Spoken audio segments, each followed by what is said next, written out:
Hey guys, welcome back to our YouTube channel Biology Career Guidance. ఈరోజు వీడియోలో మనం CPGET MSc మైక్రోబయాలజీకి సంబంధించిన question పేపర్ని సాల్వ్ చేద్దాం. ఇది Telangana state common post graduate entrance test 2023 microbiology question paper. ఈ మైక్రోబయాలజీ పార్ట్లో మనకు 60 క్వశ్చన్స్ ఉంటాయి. ఆ 60 క్వశ్చన్స్ని ఈచ్ అండ్ ఎవ్రీ ఆప్షన్ గురించి ఇన్ డీటెయిల్గా డిస్కస్ చేస్తూ ఈ క్వశ్చన్స్ని సాల్వ్ చేద్దాము.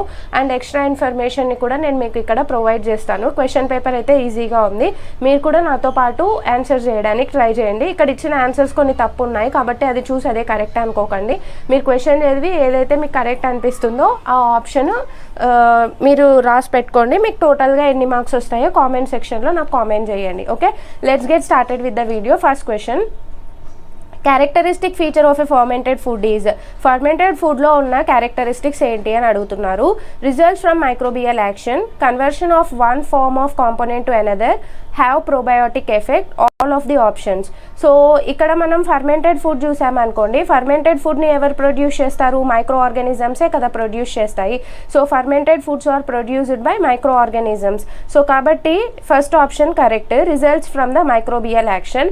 దాని తర్వాత ఈ మైక్రో ఆర్గానిజమ్స్ ఏం చేస్తాయి? ఒక ప్రోడక్ట్ని ఇంకొక ప్రోడక్ట్గా మారుస్తాయి. ఫర్ ఎగ్జాంపుల్ మనము సింపుల్ ఎగ్జాంపుల్ తీసుకుందాం. ఫర్మెంటేషన్కి కర్డ్ తీసుకున్నాం అనుకోండి, పెరుగు. సో మనం పాలు తోడుపెట్టేస్తే పెరుగు అయిపోతుంది కదా. ఏం బ్యాక్టీరియా ఉంటుంది దాంట్లో? లాక్టోబాసిల్లస్ ఉంటుంది. సో ఆ లాక్టోబాసిల్లస్ ఏం చేస్తుంది? పాలలో ఉన్న లాక్టోజ్ని దేనిగా మారుస్తుంది? లాక్టిక్ యాసిడ్గా మారుస్తుంది. సో ఇక్కడ ఏం జరిగింది? ఒక కాంపోనెంట్ని ఇంకొక కాంపోనెంట్గా ఇక్కడ కన్వర్షన్ చేశాయి. ఎవరు చేశారు? మైక్రో ఆర్గానిజమ్స్ చేశారు. కాబట్టి ఇది కూడా correct option. And they have probiotic effects. So మనము కొన్ని ఫర్మెంటెడ్ ఫుడ్స్ని ప్రోబయోటిక్స్ అని కూడా రెఫర్ చేస్తాం. Best example is a curd. కర్డ్ని మనం ప్రోబయోటిక్స్ అని కూడా అంటాం కదా. గుడ్ గట్ బ్యాక్టీరియా ఉంటాయి కాబట్టి ఆ ఫుడ్స్ని ప్రోబయోటిక్స్ అంటాము. వాటికి ఇచ్చే ఫుడ్ని ప్రీబయోటిక్ అంటాం అనమాట.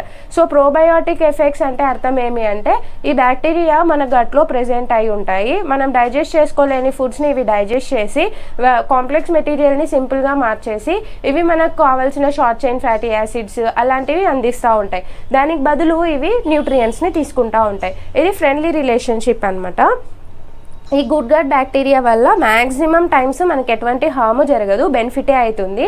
సివియర్ కేసెస్లో, అబ్నార్మల్ కండిషన్స్లో మాత్రమే వీటి వల్ల మనకు డిసీజ్ వచ్చే ఛాన్స్ ఉంటుంది అనమాట. Okay, so the correct option here will be all of the above. So ఈ క్వశ్చన్కి ఆన్సర్ అన్నీ కరెక్టే కాబట్టి all of the above is a correct option here. Next, which of the following infection affects the I. So కింద ఇచ్చిన micro organisms వల్ల create అయ్యే disease, ఏ ఐని affect చేసే డిసీజ్ ఏంటి అని అడుగుతున్నారు. ఇక్కడ ఆప్షన్స్ వచ్చేసరికి సైక్లోస్పోరియాసిస్, అమీబియాసిస్, అకాంతమీబా కెరాటైటిస్, జియార్డియాసిస్. సో ఇందులో ఆప్షన్స్ని వెరిఫై చేసామనుకోండి. సైక్లోస్పోరియాసిస్ అన్నది సైక్లోస్పోరా సయాటినెన్సిస్ అనే ఒక ఆర్గానిజం వల్ల వస్తుంది. ఇది మెయిన్గా కంటామినేటెడ్ ఫుడ్, కంటామినేటెడ్ వాటర్ తీసుకోవడం వల్ల వస్తుంది. అండ్ ఈ డిసీజ్ యొక్క సిమ్టమ్స్ చూసుకుంటే మనకు డయేరియా, నాజియా, ఫటిగ్ ఇవన్నీ ఉంటాయి. ఇది మెయిన్గా ఒక గ్యాస్ట్రో ఇంటెస్టైనల్ డిజార్డర్, అంటే మన ఎంటరిక్ సిస్టమ్ని ఇన్ఫెక్ట్ చేస్తుంది అనమాట, ఐని కాదు. సో కాబట్టి this is wrong option. Amoebiasis మనం నార్మల్గా వింటూ ఉంటాం, బ్లడ్ మోషన్స్ అని కూడా అంటారు నార్మల్ సెన్స్లో. అమీబియాసిస్ మెయిన్గా ఎవరిని అఫెక్ట్ చేస్తుంది? గ్యాస్ట్రో ఇంటెస్టైనల్ ట్రాక్ని ఇన్ఫెక్ట్ చేస్తుంది. సో దీనివల్ల మనకి ఏమొస్తాయి? Gastro intestinal disorders like diarrhoea, cramps ఇవి వస్తాయి. దాన్ని మనం ఏమంటాం? అమీబియాసిస్ అంటాం. Amoebiasis is caused by Entamoeba histolytica. Entamoeba histolytica అన్న ఆర్గానిజం అన్నది మనకు అమీబియాసిస్ని క్రియేట్ చేస్తుంది అనమాట. మెయిన్గా ఇది అన్కుక్డ్ మీట్, పోర్క్ తీసుకున్నప్పుడు వస్తుంది అనమాట. ఇది కూడా గ్యాస్ట్రో ఇంటెస్టైనల్ అండ్ మన కడుపుకి సంబంధించిన డిసీజ్ని క్రియేట్ చేస్తుంది, కానీ కన్నుకు సంబంధించిన డిసీజ్ కాదు. కాబట్టి this is also wrong answer. Acanthamoeba keratitis. Acanthamoeba keratitis ఒక అమీబా అనమాట. ఈ అమీబా ఏం చేస్తుందంటే మన ఐలో ఉన్న కార్నియాని డ్యామేజ్ చేస్తుంది. ఈ కార్నియాని డ్యామేజ్ చేసి మనకు వాటరీ ఐస్ ఇలాంటివి రిజల్ట్ అయ్యేలాగా చేసి కంటికి ఇన్ఫెక్షన్ని క్రియేట్ చేస్తుంది. So the correct option here will be acanthamoeba keratitis. Next, giardiasis. Giardiasis is caused by giardia lamblia. So giardiasis is caused by giardia lamblia. ఇది కూడా ఇంకొక గట్ అసోసియేటెడ్ డిజార్డర్, మన గ్యాస్ట్రో ఇంటెస్టైనల్ ట్రాక్ని ఇన్ఫెక్ట్ చేస్తుంది ఈ organism కూడా. దీనివల్ల మనకు డయేరియా, క్రాంప్స్, బ్లాటింగ్ అనేవి రిజల్ట్ అవుతాయి సిమ్టమ్స్. సో ఇది కూడా గట్ రిలేటెడ్ కాబట్టి ఇది కూడా wrong option. Okay, next moving on to the next question. The enzyme needed to remove phosphates from the vector after restriction digestion is. So మనం ఒక particular వెక్టార్ని కానీ డిఎన్ఏని కానీ ఏదైనా సరే దాన్ని బ్రేక్ చేసిన తర్వాత రెస్ట్రిక్షన్ ఎంజైమ్తో దానిపైన ఉన్న ఫాస్ఫేట్స్ని రిమూవ్ చేయాలంటే, సో ఇప్పుడు ఫర్ ఎగ్జాంపుల్ ఇలాగుంది, ఇక్కడ ఫాస్ఫేట్ ఉందనుకోండి, ఈ ఫాస్ఫేట్ని రిమూవ్ చేయాలంటే ఇక్కడ కింద ఇచ్చిన ఏ ఎంజైమ్ హెల్ప్ అవుతుంది అంటున్నారు. ఫాస్ఫేట్ని రిమూవ్ చేసే ఎంజైమ్ ఏంటి అని అడుగుతున్నారు. Okay, say options are alkaline phosphatase, alkaline kinase, alkaline hydrolase, ligase. So ఇక్కడ లైగేజ్ చూడండి, లైగేజ్ ఏం చేస్తుంది, లైగేజ్ ఒక కొత్త బాండ్ని క్రియేట్ చేస్తుంది. డిఎన్ఏ లైగేజ్ ఏం చేస్తుంది, 2 DNA స్ట్రాండ్స్ని కలుపుతుంది. ఇక్కడ ఫాస్ఫేట్ని రిమూవ్ చేసే మాట మాట్లాడుతున్నారు. ఇక్కడ లైగేజ్ అంటే అతకబెట్టడం, రిమూవ్ చేయడం కాదు, కలపడం. సో కాబట్టి ఇది ఎలిమినేట్ అయిపోతుంది. హైడ్రోలేజ్ అంటే అర్థం ఏమి, వాటర్ని యూజ్ చేసి ఏదైనా ఒక బాండ్ని బ్రేక్ చేయడాన్ని మనం హైడ్రోలేజ్ అంటాం అనమాట. హైడ్రోలేజ్ ఫాస్ఫేట్ని రిమూవ్ చేయదు, బాండ్స్ని బ్రేక్ చేస్తుంది, కాబట్టి this is also wrong. Kinase నేను మీకు పాత వీడియోస్లో చాలాసార్లు చెప్పా, ఎక్కడైనా సరే ఫాస్ఫేట్ గ్రూప్ యాడ్ అవుతుందంటే అప్పుడు కైనేజ్ హెల్ప్ అవుతుంది. Best example is glucokinase. గ్లూకోజ్కి ఫాస్ఫేట్ గ్రూప్ని యాడ్ చేయడానికి యూజ్ చేసే ఎంజైమ్ని మనం ఏమంటాం, గ్లూకోకైనేజ్ అంటాం. కైనేజెస్ ఎప్పుడు ఏం చేస్తాయంటే ఫాస్ఫేట్ గ్రూప్ని యాడ్ చేస్తాయి అనమాట. ఒకరి దగ్గర నుంచి ఫాస్ఫేట్ని తీసుకొని ఇంకొకరి దగ్గరికి ఇచ్చి వాళ్ళని అతికిపించే పని కైనేజెస్ చేస్తాయి. సో కైనేజెస్ సింథసైజ్ చేస్తాయి, కానీ ఇక్కడ మనకి ఏం అడుగుతున్నారు, రిమూవ్ అడుగుతున్నారు. ఫాస్ఫేట్ గ్రూప్ని యాడ్ చేసేవైతే కైనేజ్ కరెక్ట్, కానీ ఇక్కడ మనకి ఏం అడిగారు, రిమూవల్ ఆఫ్ ఫాస్ఫేట్ అడిగాడు, కాబట్టి ఇది కూడా wrong answer. So the correct option here will B alkaline phosphatase. ఇక్కడ పేరులోనే ఉంది ఫాస్ఫటేజ్ అంటే అర్థం ఏమి, ఫాస్ఫేట్ని రిమూవ్ చేస్తుంది అని. సో రిమూవ్ ఫాస్ఫేట్ వచ్చేసరికి ఫాస్ఫటేజ్ వచ్చి correct option here. Okay, next an amino acid without an aromatic ring is. So కింద ఇచ్చిన అమైనో యాసిడ్స్లో ఏ అమైనో యాసిడ్ యొక్క స్ట్రక్చర్లో మనకు బెంజీన్ రింగ్ కానీ అరోమాటిక్ రింగ్ కానీ ఉండదు అని అడుగుతున్నారు. Phenylalanine, tyrosine alanine, tryptophan. So మనం ఫినైల్ అలనైన్ చూసుకున్నా అందులో రింగ్ ఉంటుంది, టైరోసిన్ చూసుకున్నా అందులో రింగ్ ఉంటుంది, ట్రిప్టోఫాన్ చూసుకున్నా అందులో రింగ్ ఉంటుంది. అందుకే వీళ్ళ ముగ్గురిని మనం ఏమంటాం, అరోమాటిక్ అమైనో యాసిడ్స్ అంటాం. ఏమంటాము, అరోమాటిక్ అమైనో యాసిడ్స్ అంటాం. ఈ letter code of phenylalanine is F, టైరోసిన్కి వచ్చేసరికి వై, ట్రిప్టోఫాన్కి వచ్చేసరికి డబ్ల్యూ అనమాట. సో అరోమాటిక్ అమైనో యాసిడ్స్ని గుర్తుపెట్టుకోవాలంటే వైఫ్ అని గుర్తుపెట్టుకోండి. సో అరోమా అంటే ఏంటి, మంచి స్మెల్ ఎవరి దగ్గర వస్తుంది, అమ్మాయిల దగ్గర వస్తుంది, వైఫ్ దగ్గర వస్తుంది. సో కాబట్టి అట్లా గుర్తుపెట్టుకొని జస్ట్ ఫర్ రిమెంబరింగ్ పర్పస్. మీకు ఈ విధంగా నిమోనిక్స్ యూస్ చేసి క్లాసిఫికేషన్ ఆఫ్ అమైనో యాసిడ్స్ కావాలంటే నాకు కామెంట్ చేయండి. నేను నిమోనిక్స్ యూస్ చేసి అన్ని 20 అమైనో యాసిడ్స్ని మీతో గుర్తు చేయించే బాధ్యత నాది. సో అలాంటి నిమోనిక్స్తోనే నేను చదువుకున్నాను, నాకు అట్లాగైతేనే గుర్తుంటుంది. మీకు కూడా అలాంటివి కావాలంటే కామెంట్ చేయండి, ఖచ్చితంగా వీడియో క్రియేట్ చేస్తాను. సో వీళ్ళలో అరోమాటిక్ రింగ్ ఉంటుంది కాబట్టి వీటిని అరోమాటిక్ అమైనో యాసిడ్స్ అంటాం అనమాట. వీళ్ళ ముగ్గురులో కూడా అరోమాటిక్ రింగ్ ఉంటుంది కాబట్టి వీళ్ళని అరోమాటిక్ అమైనో యాసిడ్స్ అంటాం. అలనైన్లో అలాంటి ఏమీ ఉండదు అనమాట. సో అలనైన్ అనేది ఒక బేసిక్ అమైనో యాసిడ్, గ్లైసిన్ తర్వాత వచ్చే నెక్స్ట్ అమైనో యాసిడ్ అలనైన్ అనమాట. ఇందులో నార్మల్ అలీఫాటిక్ అమైనో యాసిడ్ కిందికి వస్తుంది ఇది అలనైన్ అన్నది. Mycophagy refers to decay by fungus, consuming mushrooms, eating algae, culturing fungus. So మనం ఇక్కడ మైకోఫాగీ అని చెప్పేసి అంటున్నారు కదా, మైకోఫాగీ అంటే ఏంటి అని అడుగుతున్నారు. సో ఇక్కడ చూడండి, మైకో అంటే అర్థం ఏమి అంటే fungus. Study of fungi is known as mycology. ఫంగైకి ఇంకొక పేరు మనం ఏం పెడతామంటే మైకో అని. అట్లా మైకో టర్మ్ అన్నది ఎక్కడ తగిలినా దాని అర్థం ఏమి, ఇక్కడ ఫంగస్ గురించి మాట్లాడుతున్నారు అని. ఫ్యాగీ అంటే అర్థం ఏమి అంటే తినడం. ఆటోఫాగీ వినింటారు, ఆటోఫాగీ అంటే తనని తాను తినడం. ఫాగోసైటోసిస్, ఫ్యాగీ అంటే అర్థం ఏమి అంటే ఈటింగ్ అనమాట. ఫాగోసైటోసిస్, పీనోసైటోసిస్ అని వినింటారు. ఫాగోసైటోసిస్, పీనోసైటోసిస్. ఫాగోసైటోసిస్ అంటే అర్థం ఏమి, సెల్ ఈటింగ్, సెల్ని తినేస్తే దాన్ని ఫాగోసైటోసిస్ అంటాం. పీనోసైటోసిస్ అంటే సెల్ డ్రింకింగ్. ఓకే, సో ఫాగో అంటే అర్థం ఏమి ఈటింగ్. ఫంగైని తినడాన్ని మనం ఏమంటాము, ఫంగై మైకోఫాగీ అంటే అంతే కదా ఇంకా దాని అర్థము. ఫంగైని తినడాన్ని ఏమని రెఫర్ చేస్తారు అని అడుగుతున్నారు. Decay by fungus. Decay by fungus కాదు కదా, ఫంగైని తినేదాన్ని ఏమంటారు అంటున్నారు. డికే అంటే అర్థం ఏమి, దాన్ని పూర్తిగా సాప్రోఫైట్స్ యూజ్ చేసేసి డికే ప్రాసెస్లోకి వెళ్ళడం అనమాట. సో కన్జ్యూమింగ్ మష్రూమ్స్, ఫంగల్ ఆర్గానిజమ్స్లో ఒక ఆర్గానిజం వచ్చేసరికి మష్రూమ్స్ అనమాట. సో మష్రూమ్స్ కూడా ఫంగల్ ఆర్గానిజమ్స్లో ఒక టైప్. సో కాబట్టి మష్రూమ్స్ని తినడాన్ని మనం ఏమంటాం, మైకోఫాగి అంటాం. మష్రూమ్ అంటే నథింగ్ బట్ ఫంగస్ అనమాట. ఫంగస్ని తినేదాన్నే కదా మైకోఫాగి అంటాము. ఆల్గేని తింటే దాన్ని ఏమంటామంటే ఆల్గివోర్ అంటాం అనమాట. ఫంగైని తింటే ఇంకొక పేరుతో, మైకోఫాగీని మనం ఇంకొక పేరుతో ఏమనొచ్చు అంటే ఫంగివోర్ అంటాం అనమాట. మీరు ఇలా వినింటారు కదా, హర్బివోర్, ఆమ్నివోర్ అలా వినింటారు కదా. ప్లాంట్స్ని తింటే హెర్బివోర్ అంటాము. తర్వాత ఏమి ప్లాంట్స్ అయినా సరే, యానిమల్స్ని అయినా సరే తిన్నాం అనుకోండి, అప్పుడు ఆమ్నివోర్ అంటాం. అలాగా ఫంగైని తింటే ఫంగివోర్ అంటాం. ఆల్గేని తింటే ఆల్గివోర్ అంటాం అనమాట. ఆల్గేని తింటే అప్పుడు వాళ్ళని ఏమంటాము, ఆల్గివోర్ అంటాం అనమాట. And culturing of fungus, mushroom cultivation అని చెప్పేసి ఒక టాపిక్ చదువుకుంటారు, వినింటారు లేకుంటే. సో ఫంగల్ కల్చర్నే మనం ఏమంటామంటే, టర్మ్స్లో మాట్లాడాలంటే దాన్ని ఏమంటామంటే ఫంగీ కల్చర్ అంటాం. Fungi culture is nothing but the cultivation of mushrooms. మష్రూమ్స్ని కల్టివేట్ చేస్తే ఆ ప్రాసెస్ని మనం ఫంగీ కల్చర్ అని రెఫర్ చేస్తాం అనమాట. ఓకే, దాని తర్వాత క్వశ్చన్ చూద్దాం. So the correct option here will B The correct option here will be option 2, that is consuming mushrooms. Next, decontamination by microbes is referred to as bioremediation, bioleaching, thermal desorption, vitrification. మనం ఏదైనా సరే ఒక polluted మెటీరియల్ని micro ఆర్గానిజమ్స్ని use చేసి దాన్ని డీకంటామినేట్ చేసామనుకోండి, ఆ ప్రాసెస్ని ఏమంటారు అంటున్నారు. బయోరెమిడియేషనా, బయోలీచింగా, థర్మల్ డిజార్ప్షనా, విట్రిఫికేషనా. So the correct option here will be bioremediation. Bioremediation అన్నది 2 టైప్స్ ఉంటుంది, ఇన్ సిటు, ఎక్స్ సిటు. సో మనం మైక్రో ఆర్గానిజమ్స్ని యూజ్ చేసి టాక్సిక్ కెమికల్స్ని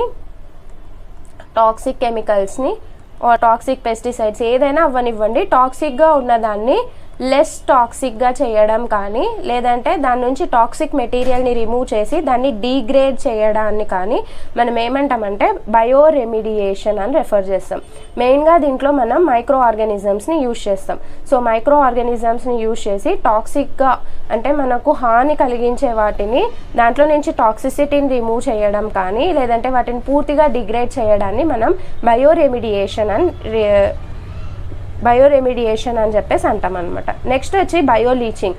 బయోలీచింగ్ అంటే ఏంటి అంటే, మనకు మినరల్ ఓర్స్ ఉంటాయి కదా, ఈ ఓర్స్లో నుంచి మినరల్స్ని ఎక్స్ట్రాక్షన్ చేసుకుంటే with the help of micro organisms, దాన్ని మనం ఏమంటామంటే బయోలీచింగ్ అంటాం. బయో అంటే లివింగ్ ఆర్గానిజమ్స్ని యూజ్ చేసి ఓర్స్ నుంచి మినరల్స్ని ఎక్స్ట్రాక్ట్ చేసుకుంటున్నాం కాబట్టి దాన్ని మనం బయోలీచింగ్ అంటాం. నెక్స్ట్ థర్మల్ డిజార్ప్షన్ అంటే అర్థం ఏమి అంటే, మనం సాయిల్ కానీ స్లడ్జ్ కానీ అందులో నుంచి టాక్సిక్ కెమికల్స్ని రిమూవ్ చేయడానికి దాన్ని వెరీ వెరీ హై టెంపరేచర్ దగ్గర హీట్ చేస్తాం అనమాట. హీట్ చేసినప్పుడు అందులో ఉన్న టాక్సిక్ కెమికల్స్ వేపర్ ఫామ్లో సపరేట్ అయిపోయి ఎవాపరేట్ అయిపోతాయి అనమాట. దాన్ని మనం ఏమంటామంటే థర్మల్ డిజార్ప్షన్ అంటాం.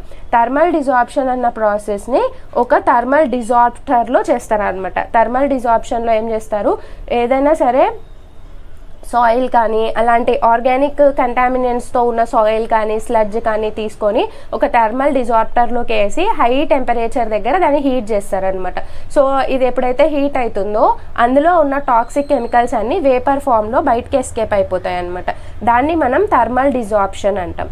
దెన్ దాని తర్వాత వచ్చేది విట్రిఫికేషన్ అంటే అర్థం ఏమి అంటే, ఏదైనా సరే సబ్స్టెన్స్ని గ్లాస్ లాగా కానీ లేదంటే గ్లాస్ లాంటి సబ్స్టెన్స్లో కానీ కన్వర్ట్ చేస్తే దాన్ని మనం ఏమంటామంటే విట్రిఫికేషన్ అంటాం.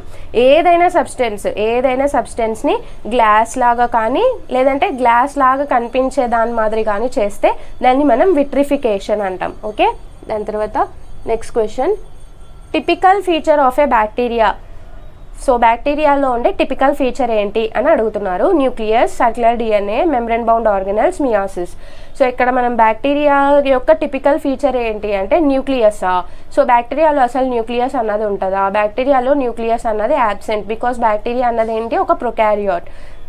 మీకు నేను ప్రొకారియోట్ యూకారియోట్ డిఫరెన్సెస్ గురించి ఆల్రెడీ ఒక వీడియో చేశాను, and ultra structure of bacteria గురించి కూడా ఇన్ డీటెయిల్ వీడియో చేశాను. అది మీకు చాలా హెల్ప్ఫుల్గా ఉంటుంది. దయచేసి ఆ వీడియోని వాచ్ చేయండి. మీరు మ్యాక్సిమం 3 to 4 క్వశ్చన్స్ ఈజీగా సాల్వ్ చేయగలుగుతారు. Okay, circular DNA. So bacteria యొక్క సైటోప్లాజంలో దాని యొక్క జెనెటిక్ మెటీరియల్ అన్నది లీనియర్గా ఉండదు, అది సర్క్యులర్గా ప్రెజెంట్ అయి ఉంటుంది అనమాట. సో బ్యాక్టీరియల్ జీనోమ్ అన్నది ఎప్పుడు సర్క్యులర్ స్ట్రక్చర్లో ప్రెజెంట్ అయి ఉంటుంది. దాని తర్వాత బ్యాక్టీరియా అన్నది ఒక ప్రొకారియోట్ కాబట్టి అందులో మెంబ్రేన్ బౌండ్ ఆర్గనెల్స్ అనేవి యాబ్సెంట్. మైటోకాండ్రియా, గాల్జీ యాపరేటస్, లైజోజోమ్స్ ఇలాంటివన్నీ కూడా బ్యాక్టీరియాలో ఉండవు. అండ్ బ్యాక్టీరియా మైటోసిస్ని మియోసిస్ని పర్ఫామ్ చెయ్యదు. మైటోసిస్ మియోసిస్ పర్ఫామ్ చేయాలంటే మైక్రోట్యూబ్యూల్స్ కావాలి. స్పిండిల్ ఫైబర్స్ అంటాం కదా, ఆ స్పిండిల్ ఫైబర్స్ అన్నవి మైక్రోట్యూబ్యూల్స్తో మేడప్ అయి ఉంటాయి. ఈ బ్యాక్టీరియాలో ఆ మైక్రోట్యూబ్యూల్స్ అన్నవి యాబ్సెంట్ అయి ఉంటాయి. మెయిన్గా బ్యాక్టీరియాలో సైటోస్కెలిటన్ యొక్క పార్ట్స్ అన్నీ యాబ్సెంట్ అయి ఉంటాయి. సో కాబట్టి బ్యాక్టీరియా మైటోసిస్ మియోసిస్ అన్న ప్రాసెస్ని పర్ఫామ్ చేయదన్నమాట.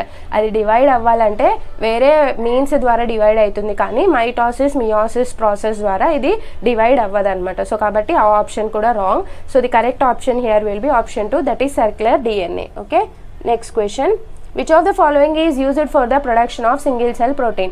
సో మనం సింగిల్ సెల్ ప్రోటీన్ SCPని ప్రొడ్యూస్ చేయడానికి కింద ఇచ్చిన ఏ ఆర్గానిజమ్స్ని యూజ్ చేస్తాము అని అడుగుతున్నారు. Aspergillus niger, Chlorella, Candida utilis, all of the above. So the correct option here will be all of the above. ఈ ఆర్గానిజమ్స్ అన్నిటినీ కూడా మనం SCP ప్రొడక్షన్లో యూజ్ చేస్తాం. SCP అంటే nothing but single cell protein అనమాట. అంటే దీని అర్థం ఏమి అంటే మనకు ప్రోటీన్ డెఫిక్ట్ ఉందనుకోండి, మనం ఆల్గే ద్వారా ప్రోటీన్ని పెంచి ఆ ఆల్గేని కన్జ్యూమ్ చేస్తామన్నమాట. దానివల్ల మన బాడీకి కావాల్సిన ప్రోటీన్ అన్నది లభిస్తుంది. మన RDA ప్రకారం మన బాడీ వెయిట్ ఎంత ఉంటుందో అంత వెయిట్కి అన్ని గ్రామ్స్ ఆఫ్ ప్రోటీన్ని మనం తీసుకోవాల్సి ఉంటుంది. ఫర్ ఎగ్జాంపుల్ నేను 70 kgs ఉన్నాను అనుకోండి, నేను per day 70 grams of protein తీసుకోవాల్సి ఉంటుంది. మన బాడీ వెయిట్ని బట్టి మనం అన్ని గ్రామ్స్ ఆఫ్ ప్రోటీన్ని తీసుకోవాల్సి ఉంటుంది. సో ఇది ప్రోటీన్ రిచ్ ఫుడ్ తీసుకోలేనటువంటి కండిషన్ ఉన్నప్పుడు మనం ఒక సింగిల్ సెల్ ప్రోటీన్ నుంచి తయారైన పౌడర్ కానీ టాబ్లెట్స్ కానీ తీసుకుంటే మన బాడీకి కావాల్సిన ప్రోటీన్ మొత్తం లభిస్తుంది అనమాట. సో మీరు అమెజాన్లో కూడా చూడొచ్చు, spirulina tablets, spirulina powder, spirulina mats అని అమ్ముతుంటారు. అది ఒక సోర్స్ ఆఫ్ ప్రోటీన్ అనమాట. Okay, next metabolomics refers to the study of. Metabolomics అంటే ఏంటి, దేని గురించి చదివేదాన్ని మనం మెటాబోలిమిక్స్ అంటాము అని అడుగుతున్నారు. ప్రోటీన్స్ గురించి చదివితే దాన్ని మనం ప్రోటియోమిక్స్ అంటాం అనమాట. మెటల్స్ గురించి చదివితే దాన్ని మనం మెటలర్జీ అంటాం అనమాట. న్యూక్లిక్ యాసిడ్స్ ఆర్ జీన్స్ గురించి చదివితే దాన్ని మనం జీనోమిక్స్ అంటాం. మెటాబోలైట్స్ గురించి చదివితే దాన్ని మనం మెటాబోలోమిక్స్ అంటాం. మన బాడీలో జరిగే బయోకెమికల్ రియాక్షన్స్లో ప్రొడ్యూస్ అయ్యే స్మాల్ మాలిక్యూల్స్ ఉంటాయి కదా, వాటి గురించి చదవడాన్ని, వాటి మధ్య ఇంటరాక్షన్ని చదవడాన్ని మనం మెటాబోలోమిక్స్ అంటాం.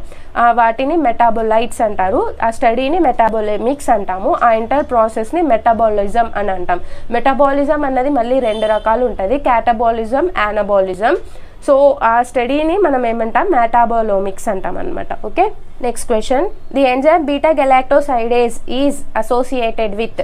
ఎంజైమ్ బీటా గెలాక్టోసైడేజ్ కింద ఇచ్చిన ఏ ఓపెరాన్తో అసోసియేట్ అయ్యింది అని అడుగుతున్నారు. Lac operon, TRP operon, arabad operon, gal operon. So the correct option here will be, ఇది స్ట్రైట్ ఫార్వర్డ్ క్వశ్చన్, ఇంకా ఎక్స్ప్లెనేషన్ ఏం లేదు ఇక్కడ. సో లాక్ ఓపెరాన్లో లాక్ జెడ్ జీన్ అన్నది మనకు బీటా గెలాక్టోసైడేజ్ అన్న ఎంజైమ్ని ప్రొడ్యూస్ చేస్తుంది. ఈ బీటా గెలాక్టోసైడేజ్ అన్న ఎంజైమ్ ఏం చేస్తుందంటే లాక్టోజ్ని గ్లూకోజ్ ప్లస్ గ్యాలాక్టోజ్గా చేంజ్ చేస్తుంది అనమాట. ఓకే, సో ఆ పని ఎవరు చేస్తారు, బీటా గెలాక్టోసైడేజ్ చేస్తుంది. ఈ beta galactosidase enzyme is coded by lac Z gene code చేసే ఎంజైమ్ బీటా గెలాక్టోసైడేజ్. ఆ బీటా గెలాక్టోసైడేజ్ ఏం చేస్తుంది, లాక్టోజ్ని గ్లూకోజ్ అండ్ గ్యాలాక్టోజ్గా కన్వర్ట్ చేస్తుంది. ఇది లాక్ ఓపెరాన్లో ఉంటుంది. ఓకే, నేను అరాబాడ్ ఓపెరాన్ గురించి ఆల్రెడీ వీడియో చేశాను, మీకు కావాల్సిన రెఫర్ చేసుకోండి, దాని గురించి కూడా క్వశ్చన్స్ వచ్చే ఛాన్స్ ఉంటాయి. Then organisms that derive both energy and carbon source from organic compounds are called.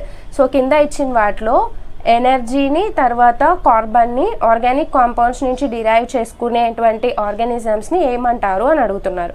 So మనం ఆటోట్రాఫ్స్ చూసామనుకోండి, ఆటోట్రాఫ్స్ వచ్చేపాటికి ఇవి కార్బన్ డైఆక్సైడ్ దగ్గర నుంచి ఎనర్జీని లైట్ దగ్గర నుంచి డిరైవ్ చేసుకుంటాయి.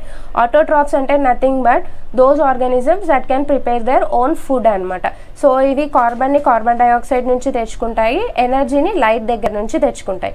వెన్ వి టాక్ అబౌట్ హెటిరోట్రాఫ్స్ వచ్చేపాటికి ఇవి వాటి యొక్క కార్బన్ని వేరే వాళ్ళు ప్రొడ్యూస్ చేసిన ఆర్గానిక్ కాంపౌండ్స్ నుంచి కార్బన్ని అండ్ ఈ ఆర్గానిక్ కాంపౌండ్ యొక్క ఆక్సిడేషన్ నుంచి ఎనర్జీని డిరైవ్ చేసుకుంటాయి అన్నమాట. అంటే ఇవి టోటల్గా ఎనర్జీ అండ్ కార్బన్ కోసం వేరే వాళ్ళపైన డిపెండ్ అవుతాయి కాబట్టి వీటిని మనం హెటిరోట్రాఫ్స్ అంటున్నాం.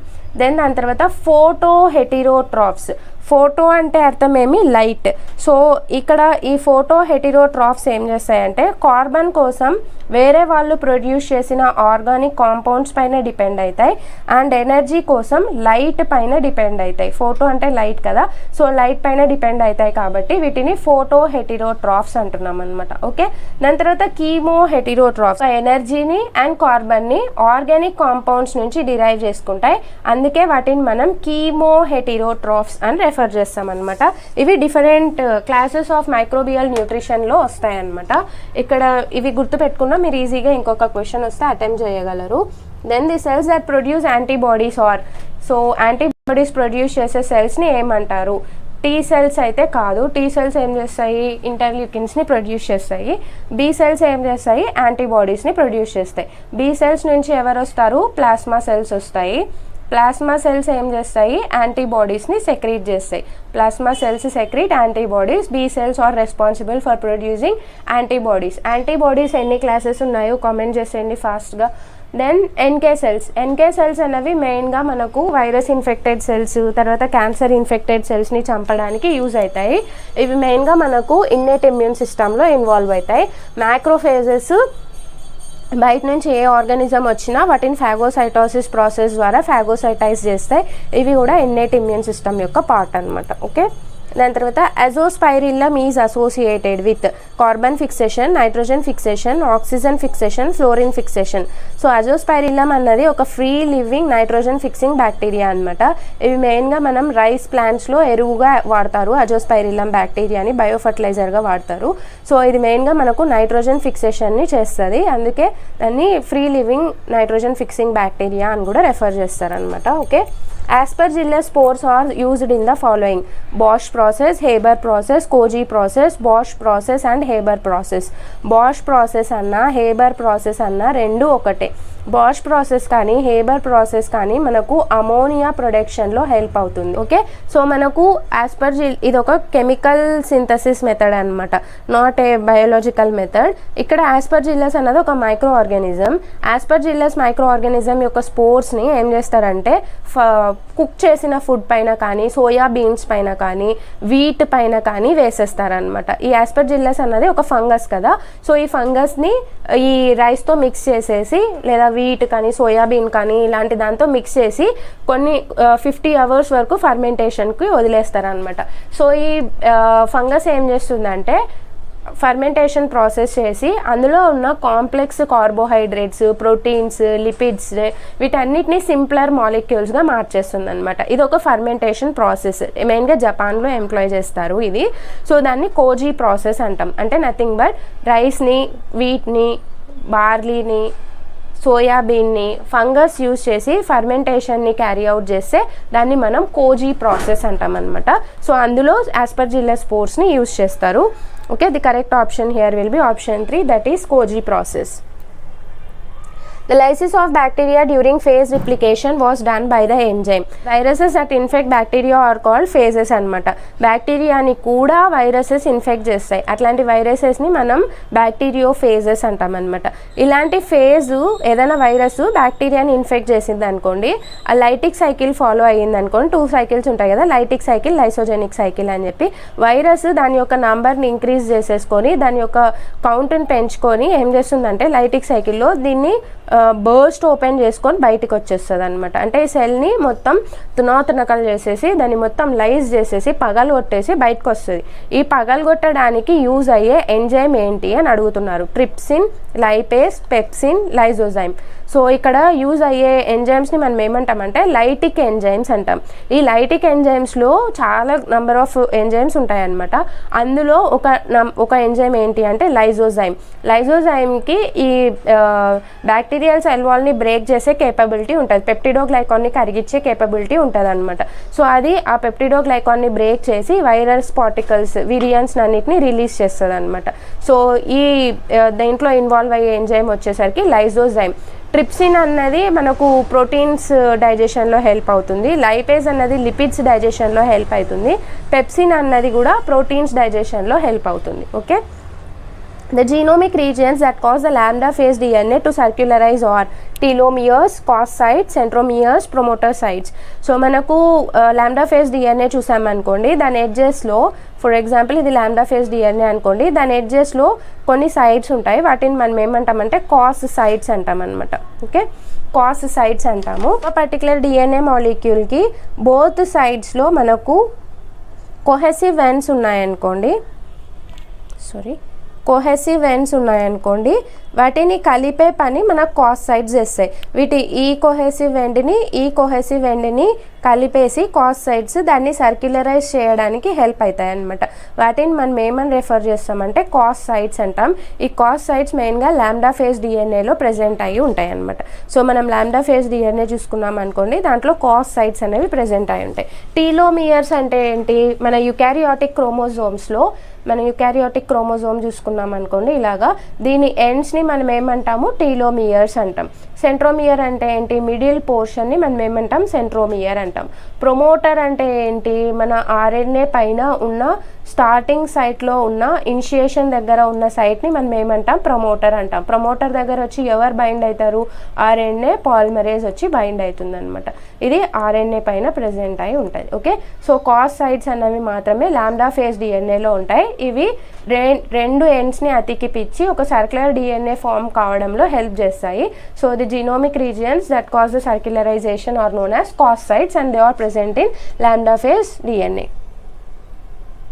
Okay, and next question చూద్దాం. Which of the following cells are part of adaptive immune system? So adaptive immune system కిందికి వచ్చే సెల్స్ ఏవి అని అడుగుతున్నారు. ఇక్కడ dendritic cells, macrophages, T cells, natural killer cells ఇచ్చారు. నేను ఇందాకే చెప్పా, మ్యాక్రోఫేజెస్ తర్వాత న్యాచురల్ కిల్లర్ సెల్స్ అన్నవి ఇన్నేట్ ఇమ్యూన్ సిస్టమ్ కిందికి వస్తాయి. డెండ్రైటిక్ సెల్స్ కూడా ఇన్నేట్ ఇమ్యూన్ సిస్టమ్ కిందికే వస్తాయి. అడాప్టివ్ ఇమ్యూన్ సిస్టమ్ కిందికి వచ్చే సెల్స్ని మనం టీ సెల్స్ అంటాము. T cells and B cells are the cells of adaptive immune system. Cells of immune system గురించి డీటెయిల్ వీడియో ఉంది, మీకు కావాల్స్తే రెఫర్ చేసుకోండి. Then next question, haematoxylin and eosin are. Haematoxylin and eosin అన్నవి రెండు dyes అనమాట. So ఈ dyes acidic డైసా బేసిక్ డైసా అని అడుగుతున్నారు. నేను మీకు సెల్స్ ఆఫ్ ఇమ్యూన్ సిస్టమ్ చెప్పేటప్పుడు క్లియర్గా చెప్పాను, ఇయోస్నోఫిల్స్ అని చెప్పేసి అంటారు. ఇయోస్నోఫిల్స్ని ఇయోస్నోఫిల్స్ ఎందుకు అంటారంటే అవి అసిడిక్ డైతో స్టైన్ అవుతాయి. అసిడిక్ డైకి ఎగ్జాంపుల్ ఇయోసిన్ అని చెప్పేసి. సో కాబట్టి ఇయోసిన్ అన్నది ఒక అసిడిక్ డై, హిమాటోక్సైలిన్ అన్నది ఒక బేసిక్ డై అనమాట. వీటిని యూజ్ చేసే స్టైనింగ్ని మనం H&E స్టెయినింగ్ అని రెఫర్ చేస్తాం. ఇవి రకరకాలైన డయాగ్నోసిస్ ప్రొసీజర్స్లో యూజ్ చేస్తారనమాట. హిమాటోజైలిన్ అన్నది ఒక బేసిక్ డై, తర్వాత ఇయోసిన్ అన్నది ఒక అసిడిక్ డై అనమాట. So the correct option here will be option 3, that is basic and acidic dye respectively. ఇక్కడ ఏం జరుగుతుందంటే మనం ఎప్పుడైనా ఒక సెల్ని ఈ H&E స్టెయినింగ్ ద్వారా స్టెయిన్ చేసామనుకోండి, ఫర్ ఎగ్జాంపుల్ ఇక్కడ ఒక సెల్ ఉంది అనుకోండి, యూకారియోటిక్ సెల్ ఉంది అనుకోండి, ఇందులో న్యూక్లియస్ ఉంటుంది కదా, యూకారియోటిక్ సెల్లో ఖచ్చితంగా న్యూక్లియస్ ఉంటుంది and different cell organelles present అయి ఉన్నాయనుకోండి. మనం H&E స్టెయినింగ్ ద్వారా దీన్ని స్టెయిన్ చేస్తే ఏమవుతుందంటే మన హెమాటోజైలిన్ అన్నది మెయిన్గా న్యూక్లియస్ని స్టెయిన్ చేస్తుంది అనమాట. సో ఇక్కడ రాస్తా, హెమాటోజైలిన్ అన్నది ఎవరిని స్టెయిన్ చేస్తుంది, న్యూక్లియస్ని స్టెయిన్ చేస్తుంది. హెమాటోజైలిన్ యొక్క నేచర్ ఏంటి, ఇది ఒక బేసిక్ డై.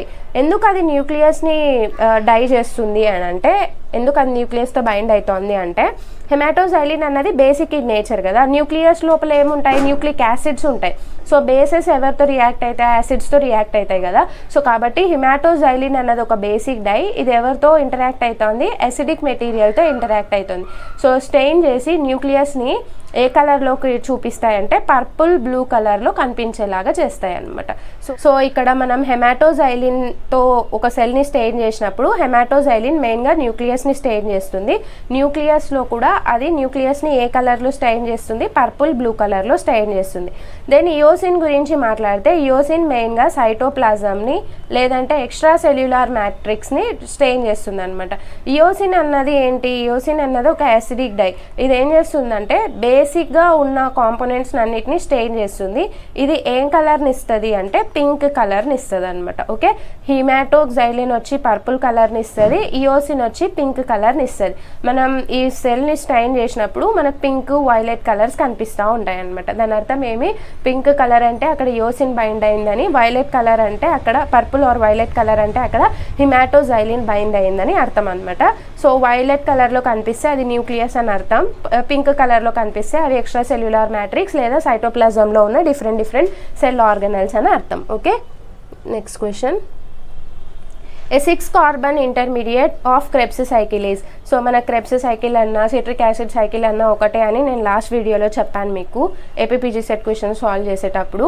ఈ క్రెబ్స్ సైకిల్లో ఉన్న 6 కార్బన్ ఇంటర్మీడియట్ ఎవరు అంటే the correct option here will be isocitrate. మనం ఫ్యూమరేట్ చూసుకున్నాం అనుకోండి, fumarate is made up of only 4 carbons, versus alpha ketoglutarate is made up of 5 carbons and oxaloacetate is made up of 4 carbons.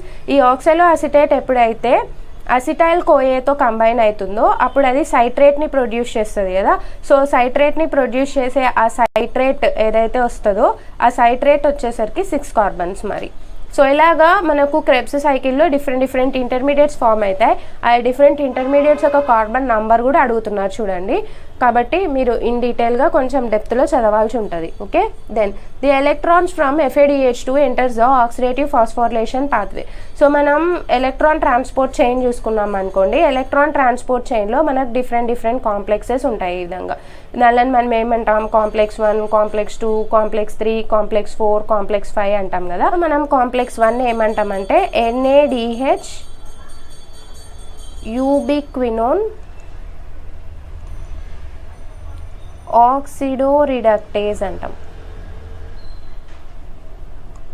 Complex 2ని ఏమంటామంటే succinate డీహైడ్రోజినేజ్ అంటాం. Complex 3ని ఏమంటామంటే యూబిక్విటిన్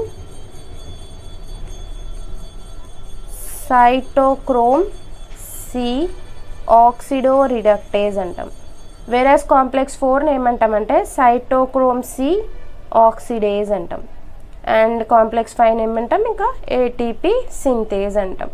ఇందులో ఏం జరుగుతుందంటే ఈ NADH యూబిక్విటిన్ ఆక్సిడోరిడక్టేజ్ ద్వారా ఏది వెళ్తుందంటే NADH వెళ్తుంది అనమాట. ఈ సక్సినేట్ డీహైడ్రోజినేజ్ ద్వారా ఏది వెళ్తుందంటే FADH2 ఎంటర్ అవుతుంది అనమాట. సో ఇక్కడ డిఫరెంట్ ఎలక్ట్రాన్ ట్రాన్స్ఫర్స్ జరిగి ఇక్కడ ATP దగ్గర మనకు ATP సింథేజ్ దగ్గర ఏం జనరేట్ అవుతుంది, ATP అన్నది జనరేట్ అవుతుంది. ఇదంతా కూడా మనకు electron transport chain and oxidative ఫాస్ఫోరిలేషన్లో వచ్చి ఉంటుంది. ఇక్కడ కాంప్లెక్స్ 1ని మనం ఏమని రెఫర్ చేస్తాం, NADH యూబిక్వినోన్ ఆక్సిడోరిడక్టేజ్. కాంప్లెక్స్ 2ని ఏమని రెఫర్ చేస్తాం, సక్సినేట్ డీహైడ్రోజినేజ్ అంటాం. సో మన FADH2 ఏదైతే ఉందో అది సక్సినేట్ డీహైడ్రోజినేజ్ ఆర్ కాంప్లెక్స్ 2 ద్వారా లోపలికి ఆక్సిడేటివ్ ఫాస్ఫోరిలేషన్ పాత్వేలోకి ఎంటర్ అవుతుంది. So the correct option here will be complex 2. So నాకు ఇప్పుడు ఒక క్వశ్చన్కి ఆన్సర్ చెప్పండి. The electrons from NADH enters the oxidative phosphorylation pathway via complex 1, complex 2, complex 3, complex 4. Comment బాక్స్లో నాకు ఆన్సర్ చెప్పండి ఏది కరెక్టో. Okay, next. The statement the microorganisms must be cultured from the diseased individual is part of. So మైక్రో ఆర్గానిజంని ఖచ్చితంగా disease infect అయిన person నుంచి తీసుకొని తిరిగిచ్చి కల్చర్ చేయాలి అని ఏ థియరీ స్టేట్ చేస్తుంది అని అడుగుతున్నారు. నేను మీకు హిస్టరీ ఆఫ్ మైక్రోబయాలజీ వీడియోలో దీని గురించి ఇన్ డీటెయిల్ ఎక్స్ప్లెయిన్ చేశాను, మీకు కావలిస్తే అది రెఫర్ చేసుకోవచ్చు. ఇది పాయింట్ వచ్చేసి కోచ్ పాస్టులేట్స్లోని ఒక పాయింట్ అనమాట.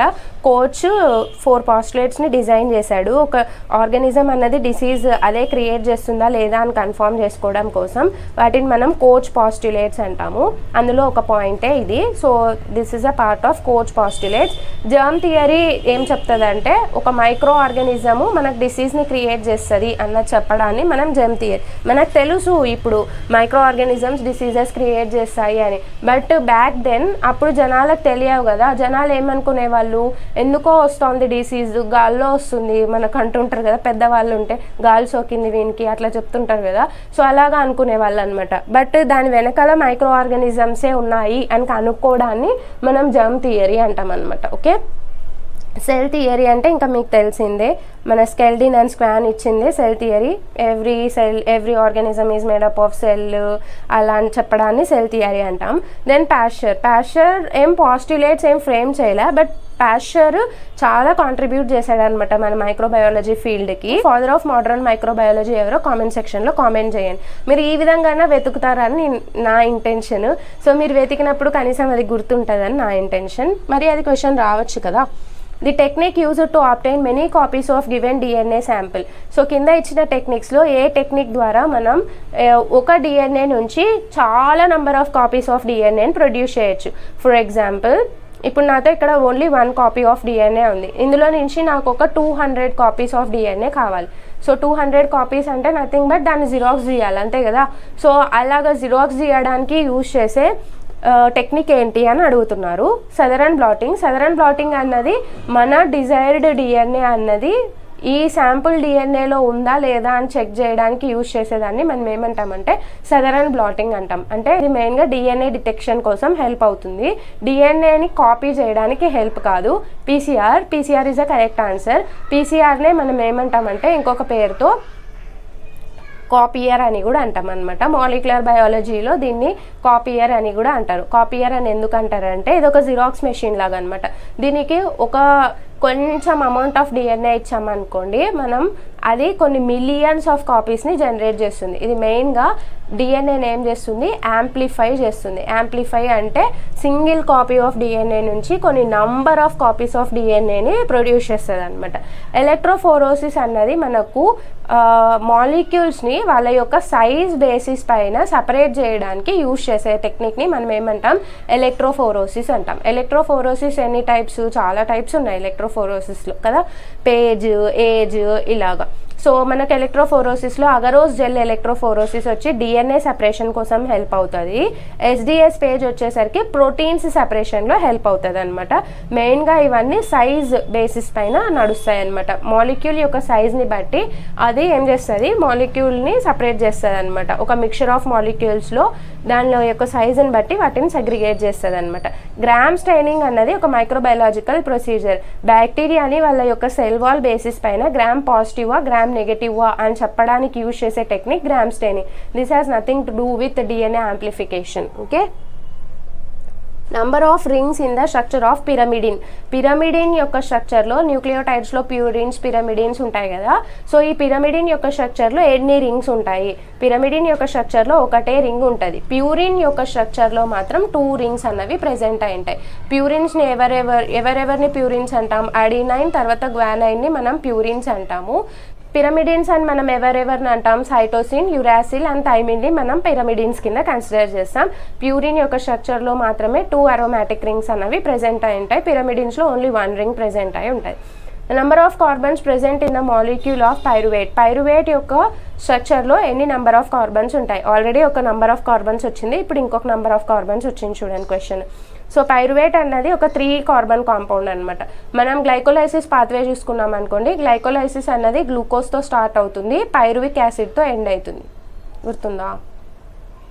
పైరువేట్ ఆర్ పైరువిక్ యాసిడ్తో ఎండ్ అవుతుంది. గ్లూకోజ్ అన్నది 6 కార్బన్ కాంపౌండ్, పైరువేట్ అన్నది 3 కార్బన్ కాంపౌండ్. అందుకే 1 గ్లూకోజ్ మాలిక్యూల్ నుంచి ఎన్ని పైరువేట్స్ వస్తాయి? 2 పైరువేట్స్ వస్తాయి. గ్లైకోలైసిస్ ప్రాసెస్ గురించి కూడా ఇన్ డీటెయిల్ వీడియో ఉంది, మీకు కావాల్సి రెఫర్ చేసుకోండి.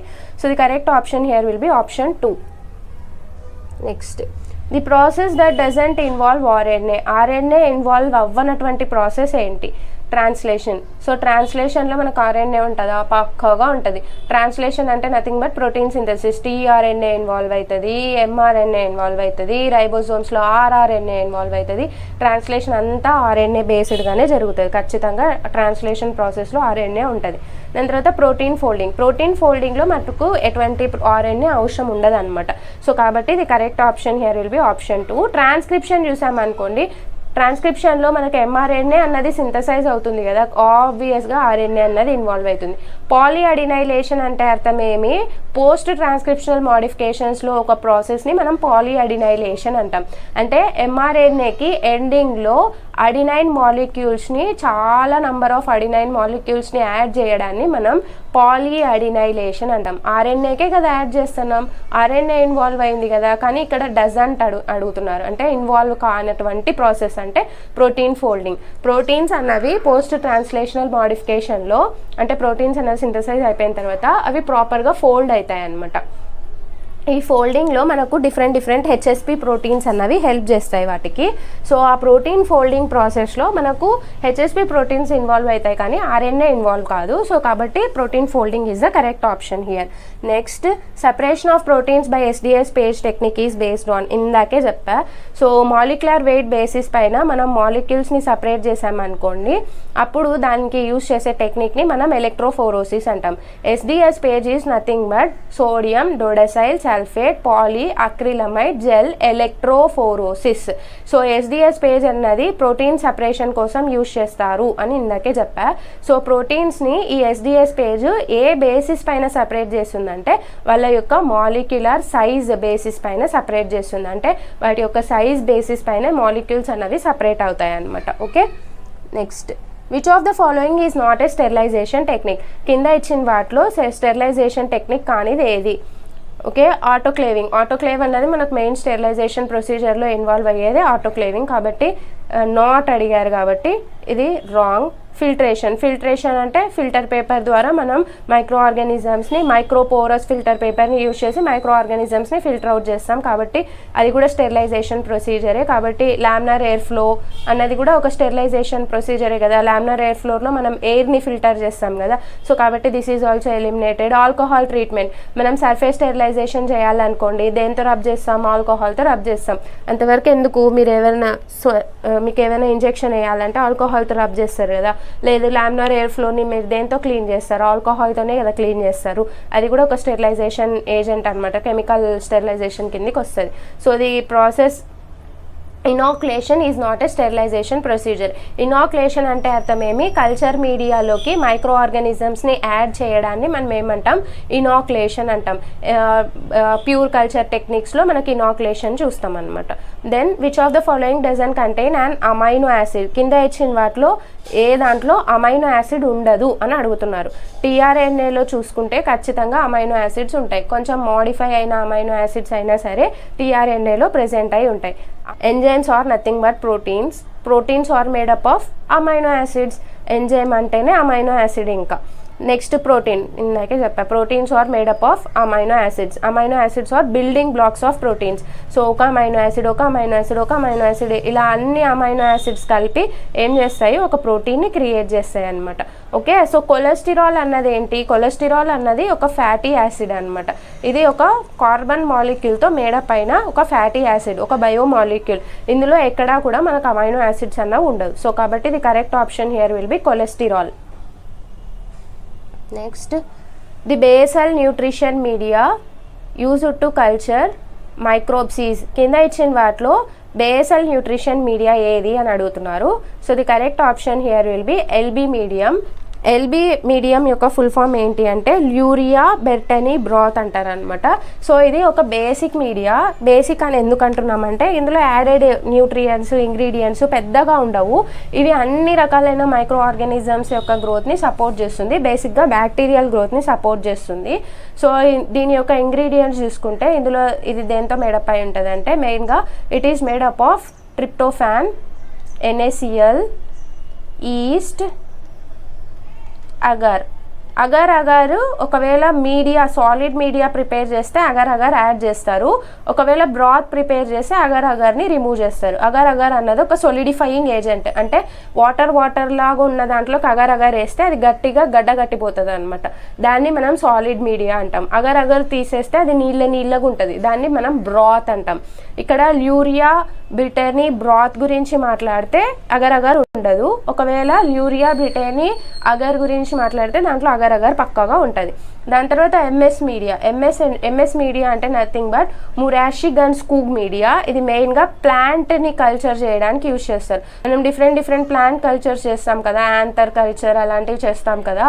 సో దాంట్లో యూజ్ చేసే మీడియా ఎంఎస్ మీడియా. ఇక్కడ మనకు మైక్రోబ్స్ అడిగారు. మైక్రోబ్స్కి కాదు ఎంఎస్ మీడియా, ప్లాంట్స్కి. ఆర్పిఎంఐ మీడియా అన్నది మెయిన్గా ల్యూకేమియా సెల్స్, హ్యూమన్ ల్యూకేమియా సెల్స్ని గ్రో చేయడానికి యూజ్ చేసేది RPMI media. DMEM media, Dulbecco's modified Eagle media. ఇది ఒక మాడిఫైడ్ మీడియా, ఈగల్స్ మీడియా అని ఉంటుంది. ఆ ఈగల్స్ మీడియాని మాడిఫై చేశారు కొద్దిగా. ఎక్కడ మోడిఫికేషన్ చేశారంటే ఇందులో అమైనో యాసిడ్ కాన్సన్ట్రేషన్ని అండ్ విటమిన్స్ కాన్సన్ట్రేషన్ని 4 times ఇంక్రీజ్ చేశారు. అంటే నార్మల్ ఈగల్స్ మీడియాలో ఉండే అమైనో యాసిడ్స్ విటమిన్స్ కంటే డిఎంఈఎం మీడియాలో అమైనో యాసిడ్స్ తర్వాత విటమిన్స్ యొక్క కాన్సన్ట్రేషన్ 4 times ఎక్కువ ఉంటుంది అనమాట. సో దట్ ఇది ఏం చేస్తుందంటే డిఫరెంట్ టైప్స్ ఆఫ్ అడ్హరెంట్ సెల్స్ యొక్క గ్రోత్ని ఫేవర్ చేస్తుంది. ఓకే, సో ఈ అడ్హరెంట్ సెల్స్ యొక్క గ్రోత్ని ఫేవర్ చేయడానికి యూజ్ చేసే మీడియానే మనం డిఎంఈఎం మీడియా అని రెఫర్ చేస్తాం అనమాట. Okay, next positive result in a negative staining indicates bacterium has a capsule, bacterium has a flagella, bacteria is not pathogenic, all the options. ఈ క్వశ్చన్ అయితే నాకు బేసిక్గా అర్థం కాలేదు ఏం అడుగుతున్నారు అన్నది. ఒకవేళ నెగటివ్ స్టెయినింగ్ అనుకోండి, క్యాప్సూల్ స్టెయినింగ్ తర్వాత ఫ్లాజెల్లా స్టెయినింగ్ రెండు కూడా నెగటివ్ స్టెయినింగ్ కిందకే వస్తాయి. బ్యాక్టీరియా నెగటివ్ స్టెయినింగ్ చేసినప్పుడు పాజిటివ్ రిజల్ట్ ఎప్పుడు వస్తుంది, ఎప్పుడు వచ్చిందని అనుకుంటాము అంటే క్యాప్సూల్ ఉన్నప్పుడు అనుకుంటాం, ఫ్లాజెల్లా ఉన్నప్పుడు అనుకుంటాం. బేసిక్గా నెగటివ్ స్టెయినింగ్ అంటే ఏంటి అంటే బ్యాక్గ్రౌండ్ని మొత్తం స్టెయిన్ చేసి ఆర్గనల్ని వదిలేస్తాం అనమాట. సో బ్యాక్గ్రౌండ్ మొత్తం స్టెయిన్ అయిపోయి ఉంటుంది, ఆర్గనల్ మాత్రమే స్టెయిన్ అయినది, దాన్ని మనం నెగటివ్ స్టెయినింగ్ అంటాం. సో క్యాప్సూల్ స్టెయినింగ్లోనూ అదే చేస్తాం, ఫ్లాజెల్లా స్టెయినింగ్లోనూ అదే చేస్తాం. బట్ ఇక్కడ ఆప్షన్ మాత్రం 1 అని ఇచ్చారు. ఇది నాకు కొంచెం అంబిగ్విటీగా ఉంది. బట్ క్వశ్చన్ డిస్కస్ చేయకపోతే స్కిప్ చేశాను అనుకుంటారు కాబట్టి దాని గురించి డిస్కస్ చేశాను. నా వరకు అయితే ఈ 2 ఆప్షన్స్ కూడా కరెక్టే. నేనేమైనా తప్పుగా అర్థం చేసుకున్నానేమో ఈ క్వశ్చన్ని, మీకు అర్థమైతే మీకు కామెంట్ చేయండి. We will solve it in the next video. Okay, RRNA is abundantly found in. Ribosomal RNAs అన్నవి ఎక్కువగా ఎక్కడ ఉంటాయి? Golgi complex, nucleus, nucleolus, mitochondria. So అవి ఎక్కువగా న్యూక్లియస్లో ఉంటాయని అందరికీ తెలుసు. బట్ ఇక్కడ పర్టికులర్గా న్యూక్లియస్ ఇచ్చారు, న్యూక్లియోలస్ కూడా ఇచ్చారు. సో గాల్జీ కాంప్లెక్స్ కాదు, తర్వాత మైటోకాండ్రియా కాదు. ఉంటే కరెక్ట్ ఆప్షన్ ఈ రెండిట్లో ఉంటుంది. ఇది correct option here will B nucleolus. మనకు రైబోసోమల్ RNA RRNA అన్నవి ఎక్కువగా న్యూక్లియోలస్లో ప్రెజెంట్ అయి ఉంటాయి. అండ్ మన బాడీలో ఉండే ఎక్కువ RNA కూడా RRNAనే అనమాట. అంటే mRNA tRNAతో కంపేర్ చేస్తే మన బాడీలో అబండెంట్గా దొరికే RNA కూడా RRNAనే. ఎందుకు RRNA ఎక్కువ ఉంటాయంటే ఇవి రైబోజోమ్స్ సింథసిస్లో హెల్ప్ అవుతాయి. మన బాడీలో ఏ రియాక్షన్ జరగాలన్నా ప్రోటీన్ సింథసైజ్ అవ్వాలి. ప్రోటీన్ సింథసిస్లో మెయిన్గా ఇన్వాల్వ్ అయ్యేది ఎవరు? RRNA అనమాట. సో కాబట్టి అవి ఎక్కువగా ప్రెజెంట్ అయి ఉంటాయి. వాటి యొక్క లొకేషన్ ఎక్కువగా ఎక్కడ ఉంటుందంటే న్యూక్లియోలస్లో ఉంటుంది. Okay, next bacteria in Bergey's manual are classified based on. మనకు డిఫరెంట్ టైప్స్ ఆఫ్ క్లాసిఫికేషన్ ఉన్నాయి. విటేకర్స్ క్లాసిఫికేషన్, 3 kingdom క్లాసిఫికేషన్, కార్లూస్ క్లాసిఫికేషన్, అలాగా బర్గీస్ మాన్యువల్ చాలా పెద్ద క్లాసిఫికేషన్ ఇది. అందులో బ్యాక్టీరియాని ఏ క్లాసెస్ కింద ఏ కేటగిరీ తీసుకొని క్లాసిఫై చేశారు అని అడుగుతున్నారు. ఇక్కడ బ్యాక్టీరియాని వాళ్ళు ఫీనోటైప్ బేసిస్ తీసుకొని క్లాసిఫై చేశారనమాట. డైరెక్ట్ క్వశ్చన్ అది. Then goitre is caused by the deficiency of, చిన్నప్పటి నుంచి చదువుతున్నాం గాయిటర్ గొంతు దగ్గర గడ్డలాగా వస్తుంది, దాన్ని గాయిటర్ అంటారు అని చెప్పేసి. సో ఇది ఏ ఆర్గన్ యొక్క డిసీజ్? థైరాయిడ్ గ్లాండ్ యొక్క డిజార్డర్, థైరాయిడ్ గాయిటర్ అంటారు కదా. థైరాయిడ్ గ్లాండ్ పనిచేయాలంటే ఏది ఉండాలి? అయోడిన్ ఉండాలి. అయోడిన్ ప్రాపర్ అమౌంట్స్లో లేకోకుంటే మనకు గాయిటర్ అన్నది రిజల్ట్ అవుతుంది. గాయిటర్ అనేది ఏ గ్లాండ్కి వస్తుంది? థైరాయిడ్ గ్లాండ్కి వస్తుంది అనమాట. Okay, next Zika virus is transmitted by. Zika virus అన్నది ఎవరి వల్ల ట్రాన్స్మిట్ అవుతుంది? ఒకరి దగ్గర నుంచి ఇంకొకరి దగ్గరికి. Mosquito, fly, wasp, monkey. So the correct option here will B mosquito. అది కూడా ఏడీస్ ఈజిప్టి మస్కిటో ద్వారా మన జికా వైరస్ అన్నది స్ప్రెడ్ అవుతుంది అనమాట. Okay, the first successful vaccine was created by. మనకు సక్సెస్ఫుల్గా వ్యాక్సిన్ని ఫస్ట్ టైం ఎవరు క్రియేట్ చేశారు? Louis Pasteur, Antonie van Leeuwenhoek, Alexander Fleming, Edward Jenner. So Louis Pasteur మన మైక్రోబయాలజీ ఫీల్డ్కి చాలా కాంట్రిబ్యూట్ చేశారు. అటెన్యుయేషన్ అన్న ప్రాసెస్ని ఇంట్రడ్యూస్ చేసింది కూడా లూయిస్ ప్యాస్చరే. బట్ ఫస్ట్ టైం వ్యాక్సిన్ని కనుక్కోయింది లూయిస్ ప్యాస్చర్ అయితే కాదు. వ్యాక్సినేషన్ అని పేరు పెట్టింది కూడా మళ్ళీ లూయిస్ ప్యాస్చరే, బట్ ఆ ప్రాసెస్ని కనుక్కోయింది for the first time Louis Pasteur కాదు. కాబట్టి this is wrong. Antonie van Leeuwenhoek for the first time micro ఆర్గానిజమ్స్ని కనుక్కున్నాడు. అందుకే అతన్ని ఫాదర్ ఆఫ్ మైక్రోబయాలజీ అని కూడా రెఫర్ చేస్తారు. బట్ ఇతను వ్యాక్సినేషన్కి కనుక్కోలేదన్నమాట. ఇతను చనిపోయిన చాలా ఇయర్స్ తర్వాత మైక్రోబయాలజీ డెవలప్ అయ్యింది. అంతవరకు ఇతను కనుక్కోయింది మైక్రో ఆర్గానిజమ్స్ అని అతనికి కూడా తెలియదు అనమాట. నెక్స్ట్ అలెగ్జాండర్ ఫ్లెమింగ్ ఏం డెవలప్ చేశాడు? యాంటీబయోటిక్ని కనుక్కున్నాడు. పెన్సిలిన్ అన్న యాంటీబయోటిక్ని ఫస్ట్ టైం కనుక్కోండి అలెగ్జాండర్ ఫ్లెమింగ్ అనమాట. సో కాబట్టి ఇతను కూడా కాదు. సో ఇక్కడ correct option here will be Edward జెన్నర్నే ఫాదర్ ఆఫ్ వ్యాక్సినేషన్ అని కూడా రెఫర్ చేస్తారు. మనకు స్మాల్ పాక్స్కి వ్యాక్సిన్ కనుక్కోయింది ఎడ్వర్డ్ జెన్నరే అనమాట. Okay, next template dependent synthesis was not observed. Template అంటే ఒక ఆధారం చేసుకొని దాన్ని ఆధారంగా పెట్టుకొని ఇంకొకటి సింథసైజ్ అవుతుంది. అలాగా టెంప్లెట్ లేకోకుండా సింథసైజ్ అయ్యే ప్రాసెస్ ఏది? కింద ఇచ్చిన వాటిలో అంటున్నారు. రిప్లికేషన్ అంటే అర్థం ఏమి? డిఎన్ఏ నుంచి డిఎన్ఏనే సింథసైజ్ అయితే దాన్ని మనం రిప్లికేషన్ అంటాం. So one strand of DNA acts as a template for the synthesis of new strand of DNA. 2 strands ఉంటాయి కదా డిఎన్ఏలో, 2 స్ట్రాండ్స్ కూడా టెంప్లెట్స్ లాగా యాక్ట్ చేస్తాయి. కాబట్టి replication is a template dependent process. ఇక్కడ నాట్ అడిగారు. ట్రాన్స్క్రిప్షన్ ఇందాకే చెప్పా, ఎంఆర్ఎన్ఏ సింథసైజ్ అవ్వాలంటే అక్కడ టెంప్లెట్ లాగా ఎవరు యాక్ట్ చేస్తారు? డిఎన్ఏ యాక్ట్ చేస్తుంది. కాబట్టి దిస్ ఈజ్ ఆల్సో రాంగ్. దాని తర్వాత ట్రాన్స్లేషన్ ఇందాకే చెప్పా, అమైనో యాసిడ్ సింథసైజ్ కావాలంటే దానికి టెంప్లెట్ లాగా ఎవరు యాక్ట్ చేస్తారు? ఎంఆర్ఎన్ఏ యాక్ట్ చేస్తుంది. కాబట్టి this is also wrong answer. Apoptosis అనేది ఎంటైర్లీ డిఫరెంట్ ప్రాసెస్ అనమాట. సెల్ డెత్, సెల్ అదంతకు అదే చనిపోవడాన్ని మనం ఏమంటాము? అపాప్టోసిస్ అంటాం. ప్రోగ్రామ్డ్ సెల్ డెత్ని అపాప్టోసిస్ అంటాం. దీనికి ఎవ్వరు టెంప్లెట్ అదేం అవసరం లేదు. సెల్లో ఏమన్నా డిస్టర్బెన్స్ జరిగినా, సెల్లో ఏమైనా ప్రాబ్లం వచ్చినా సెల్ అన్నది చనిపోతుంది అనమాట. లేదా పక్క సెల్స్ దానికి సిగ్నల్ ఇస్తాయి నువ్వు చనిపో అని చెప్పేసి, అప్పుడు అది చనిపోతుంది. దాన్ని ప్రోగ్రామ్డ్ సెల్ డెత్ అంటారు. So correct option here will be option 4. Next the product of first irreversible reaction in glycolysis is. So కింద ఇచ్చిన దాంట్లో ఫస్ట్ ఇర్రివర్సిబుల్ రియాక్షన్ యొక్క ప్రోడక్ట్ గ్లైకోలైసిస్లో ఏంటి అని అడుగుతున్నారు. ఫస్ట్ రియాక్షన్ ఏం జరుగుతుంది గ్లైకోలైసిస్లో? గ్లూకోజ్ నుంచి గ్లూకోజ్ 6 ఫాస్ఫేట్ వస్తుంది. ఇందులో ఇన్వాల్వ్ అయ్యే ఎంజైమ్ పేరు హెక్సోకైనేజ్ ఆర్ గ్లూకోకైనేజ్ అంటాం అనమాట. సో ఇందులో ఏటీపీ అన్నది దాని యొక్క ఫాస్ఫేట్ని గ్లూకోజ్కి ఇచ్చేసి ఏడీపీగా కన్వర్ట్ అవుతుంది. కైనేజ్ అంటే నేను ఇందాకే వీడియోలో చెప్పా, కైనేజ్ అంటే ఫాస్ఫేట్ గ్రూప్ని యాడ్ చేస్తాయి. ఏటీపీ నుంచి ఫాస్ఫేట్ని తీసుకొని హెక్సోకైనేజ్ గ్లూకోజ్కి ఇస్తుంది. అప్పుడు గ్లూకోజ్ 6 ఫాస్ఫేట్గా కన్వర్ట్ అవుతుంది. ఇది ఒక ఇర్రివర్సిబుల్ రియాక్షన్. యారో ఎలాగ వేసాను నేను? సింగిల్ సైడ్ వేసా. ఇలాగ యారో వేస్తే దాని అర్థం ఏమి? రివర్సిబుల్ రియాక్షన్ అనమాట. గ్లూకోజ్ 6 ఫాస్ఫేట్ నుంచి తిరిగి ఇచ్చి మళ్ళీ ఏమొస్తుంది? ఫ్రక్టోజ్ 6 ఫాస్ఫేట్ వస్తుంది అనమాట. ఇది రివర్సిబుల్ రియాక్షన్ అనమాట. అంటే మనకు గ్లూకోజ్ 6 ఫాస్ఫేట్ నుంచి ఫ్రక్టోజ్ 6 ఫాస్ఫేట్ వస్తుంది, ఫ్రక్టోజ్ 6 ఫాస్ఫేట్ నుంచి గ్లూకోజ్ 6 ఫాస్ఫేట్ వస్తుంది. బట్ ఇక్కడ గ్లూకోజ్ నుంచి గ్లూకోజ్ 6 ఫాస్ఫేట్ మాత్రమే వస్తుంది. గ్లూకోజ్ 6 ఫాస్ఫేట్ నుంచి తిరిగిచ్చి గ్లూకోజ్ ఎప్పటికీ రాదు. సో కాబట్టి the correct option here will be glucose 6 phosphate. Fructose 6 phosphate reversible రియాక్షనే, గ్లిజరాల్డిహైడ్ 3 ఫాస్ఫేట్ రివర్సిబుల్ రియాక్షనే, డైహైడ్రాక్సీ అసిటోన్ ఫాస్ఫేట్ కూడా రివర్సిబుల్ రియాక్షనే. సో మీరు ఇలాగ చూసింటారు G3P నుంచి DHAP అని రాసింటారు. G3P to DHAP, G3P DHAPగా కన్వర్ట్ అవుతుంది, DHAP G3Pగా కన్వర్ట్ అవుతుంది అని చెప్పేసి బొమ్మ గీసింటారు గుర్తుంటే cycle glycolysis. So the correct option here will be option 1. Next, the molecule synthesized at the end of light reaction of photosynthesis is. So మనకు లైట్ రియాక్షన్ జరుగుతుంది కదా ఫోటోసింథసిస్లో, అందులో జనరేట్ అయ్యే లాస్ట్ మాలిక్యూల్ ఎవరు అంటే NADPH. ఇది ఎనర్జీ గివింగ్ మాలిక్యూల్, మనకు last synthesize అయ్యేది NADPH. ఓకే, డైరెక్ట్ క్వశ్చన్ అది. Which of the following amino acids doesn't have hydroxyl group? Hydroxyl group ఉండనటువంటి అమైనో యాసిడ్స్ ఏంటి? Serine, threonine, tyrosine, proline.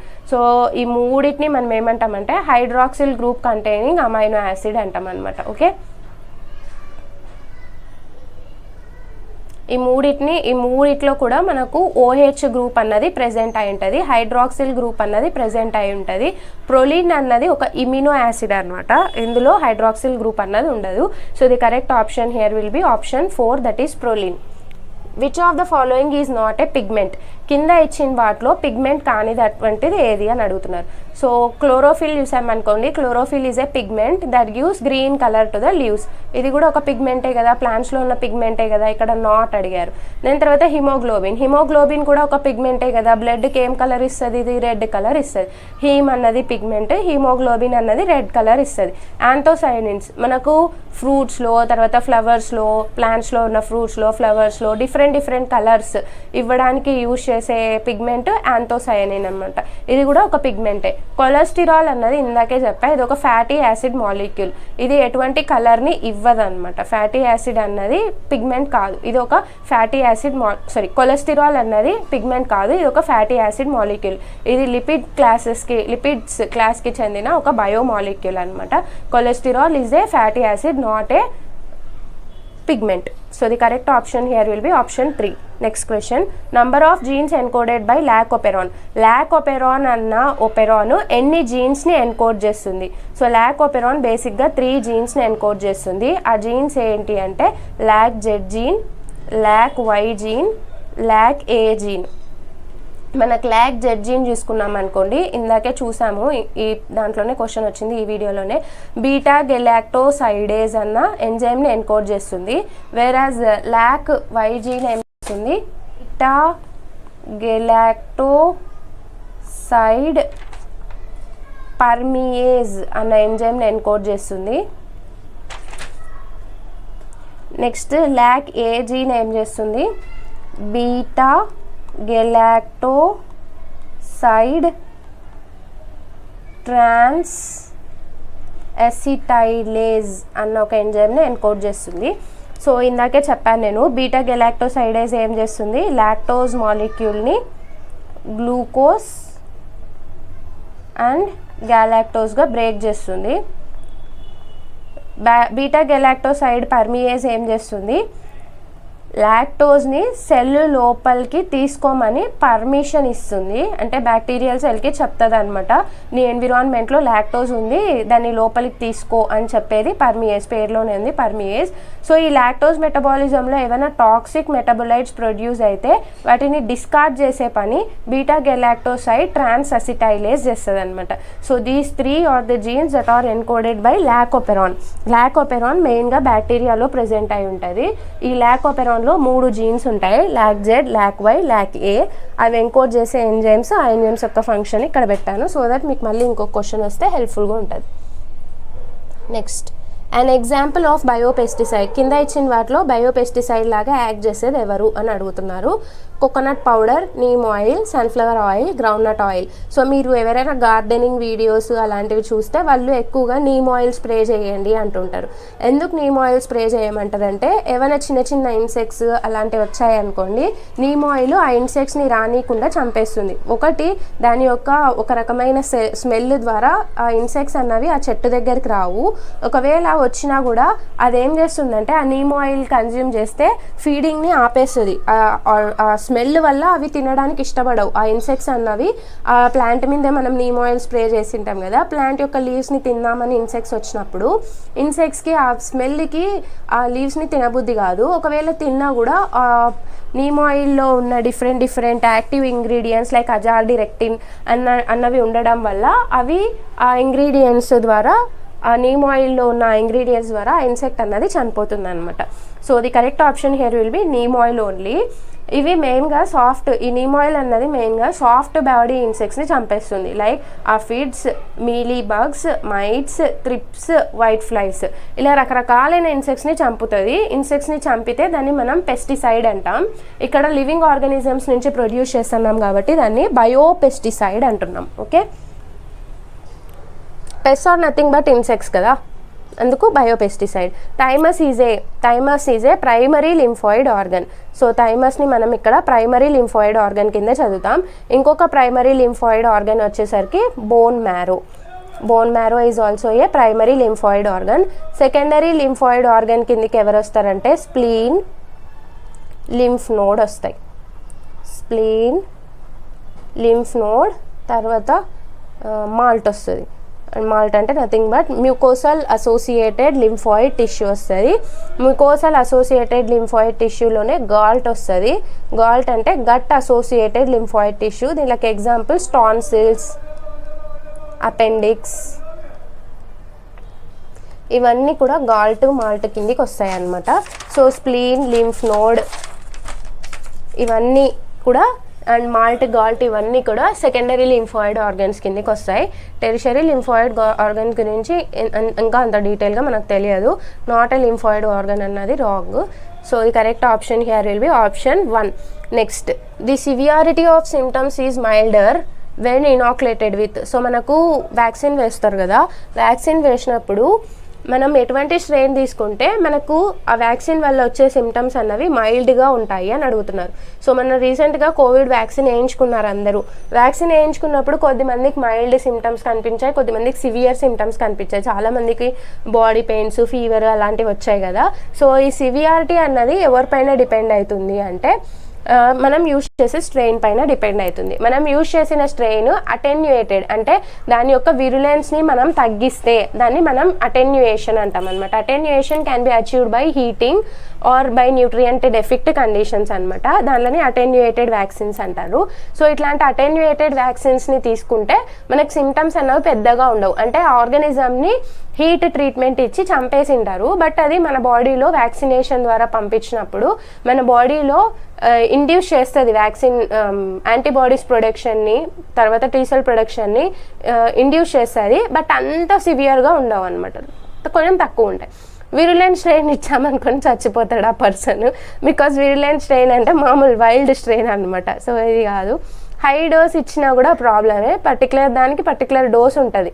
First dose, second dose, booster dose అలాగుంటుంది, అలాగే ఇవ్వాలి. High dose virulent స్ట్రెయిన్స్ని ఇవ్వకూడదు. All of the options is wrong.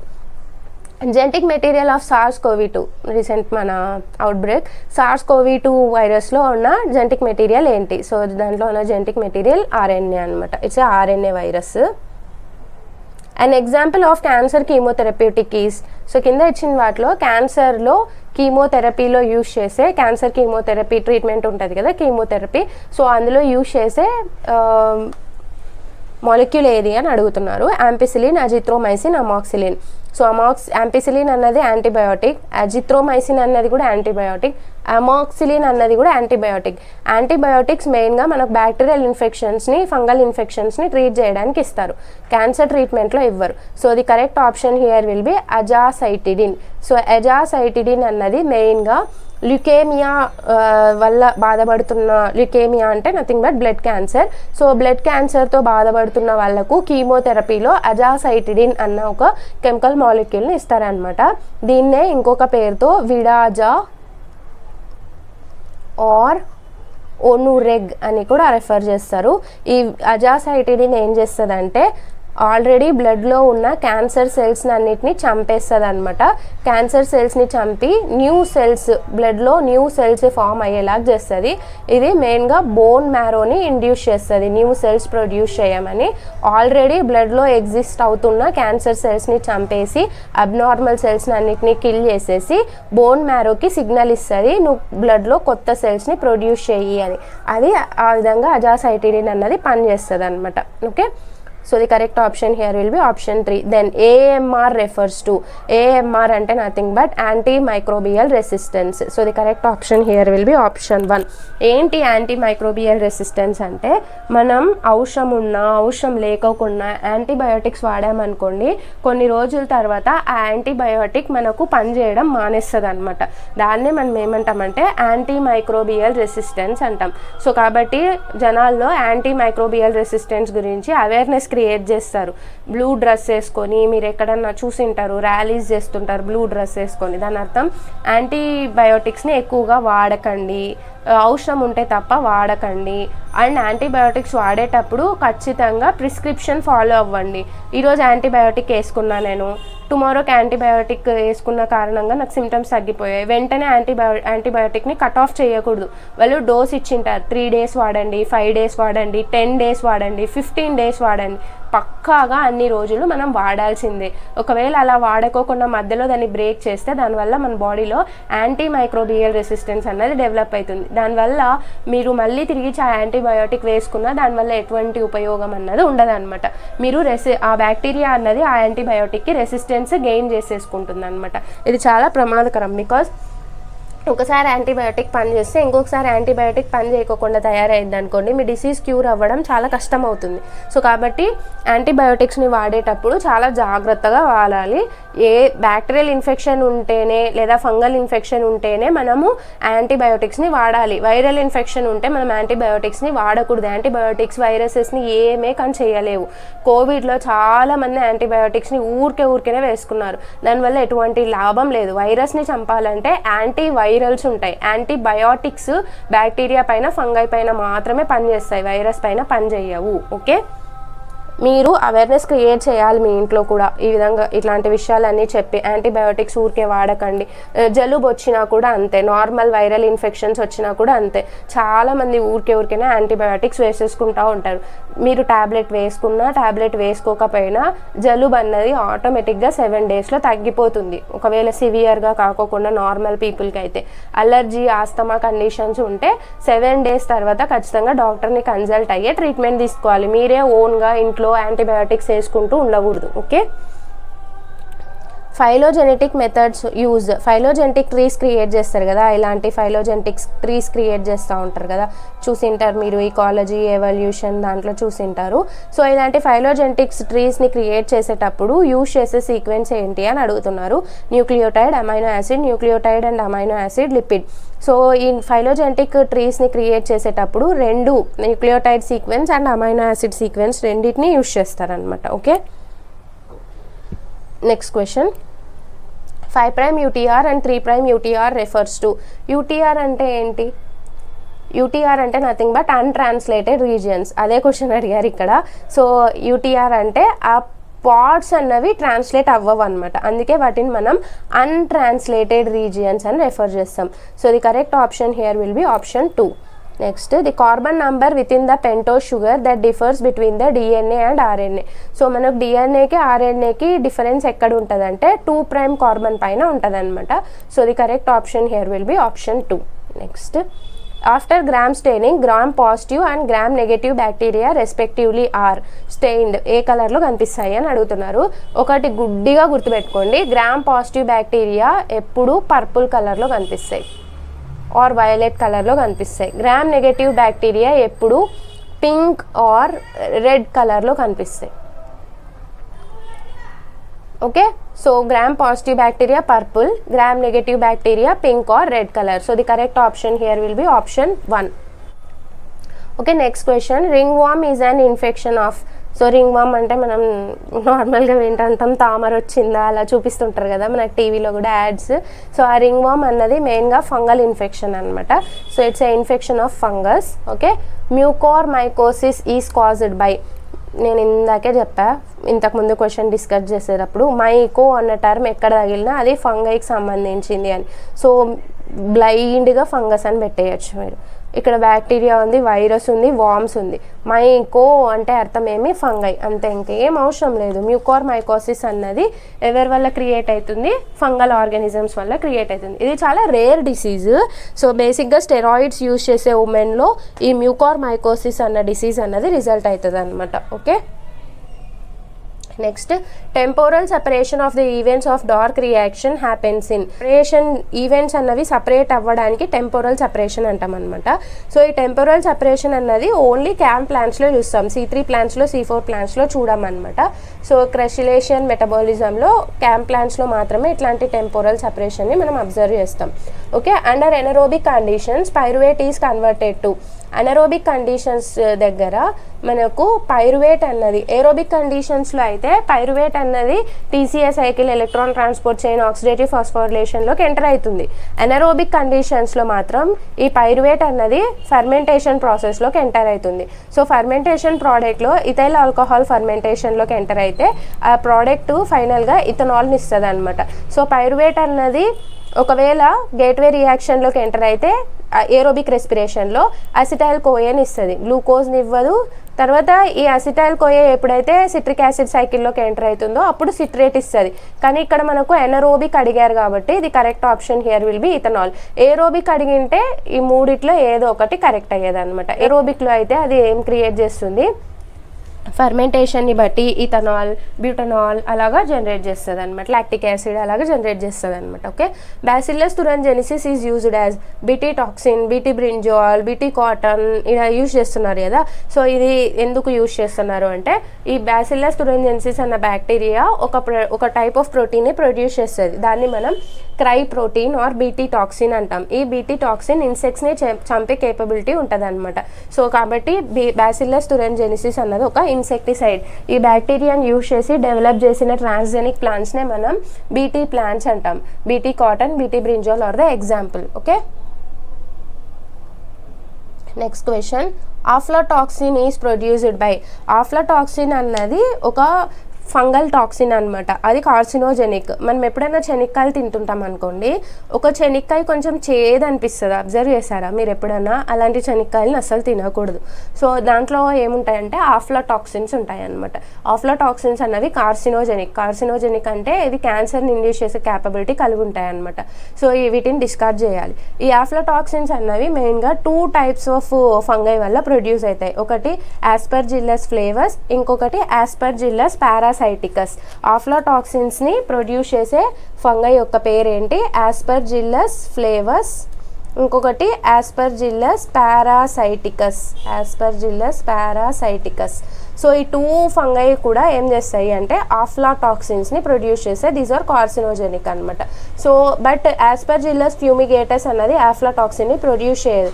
Aspergillus ఫ్యూమిగేటస్ అన్నది ఏం produce చేస్తుంది అంటే గిల్లోటాక్సిన్ని ప్రొడ్యూస్ చేస్తుంది. ఈ గిల్లోటాక్సిన్ హ్యూమన్స్లో రెస్పిరేటరీ డిజార్డర్స్ని క్రియేట్ చేస్తుంది అనమాట.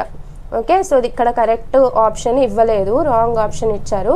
The correct answer for aflatoxin is produced by అనే దానికి Aspergillus flavus and Aspergillus parasiticus. Candida albicans అన్నది మెయిన్గా ఫీమేల్స్లో వెజైనా దగ్గర ఇన్ఫెక్షన్ని క్రియేట్ చేస్తుంది అనమాట, క్యాండిడియాసిస్ అంటారు దాన్ని. సో క్యాండిడా ఆల్బికెన్స్ అన్నది క్యాండిడియాసిస్ అన్న ఇన్ఫెక్షన్ని క్రియేట్ చేస్తుంది, ఎస్పెషల్లీ ఉమెన్లో. ఎచ్చరీషియా కోలై అన్న నార్మల్ బ్యాక్టీరియా, అట్లాంటి ఆఫ్లాటాక్సిన్ ఏం ప్రొడ్యూస్ చేయదు. All options is also wrong. So ఇక్కడ అన్ని ఆప్షన్స్ తప్పే. The correct option will be either from this 2. Okay, both of them actually. Okay, sorry. In eukaryotes independent assortment of alleles happen during. So మనకు alleles అన్నవి ఇండిపెండెంట్గా అసార్ట్ అవుతాయని Mendelian లాస్లో ఒక లా చెప్తుంది, law of independent assortment అని. So ఈ law of independent assortment అన్నది యూకారియోట్స్లో meiosis అన్న ప్రాసెస్లో జరుగుతుంది అనమాట. సో ఈ మియోసిస్లో కూడా టు బి మోర్ స్పెసిఫిక్ మెటాఫేజ్లో జరుగుతుంది అనమాట. మియోసిస్ మెటాఫేజ్లో జరుగుతుంది అంటే క్రోమోజోమ్స్ సెంటర్లో అలైన్ అయిపోయి సెంట్రోమియర్స్ లాగుతాయి కదా, ప్రోఫేజ్, మెటాఫేజ్, అనాఫేజ్, టిలోఫేజ్ అని చెప్పి. ఈ ప్రాసెస్ ఇండిపెండెంట్ అసార్ట్మెంట్ అన్నది మెటాఫేజ్లో జరుగుతుంది. To be more specific meiotic మెటాఫేజ్లో జరుగుతుంది అనమాట. Okay, which of the following is not a post translational modification in protein. So మనకు ప్రోటీన్స్ అన్నవి సింథసైజ్ అయిపోయిన తర్వాత ఎంఆర్ఎన్ఏ నుంచి ట్రాన్స్లేషన్ ప్రాసెస్ అయిపోయిన తర్వాత ఆ ప్రోటీన్లో కొన్ని మోడిఫికేషన్స్ జరుగుతాయి. దానిలో మనం పోస్ట్ ట్రాన్స్లేషనల్ మోడిఫికేషన్స్ అంటాం. ఆ పోస్ట్ ట్రాన్స్లేషన్ మోడిఫికేషన్ కిందికి రానటువంటిది ఏది అని అడుగుతున్నారు.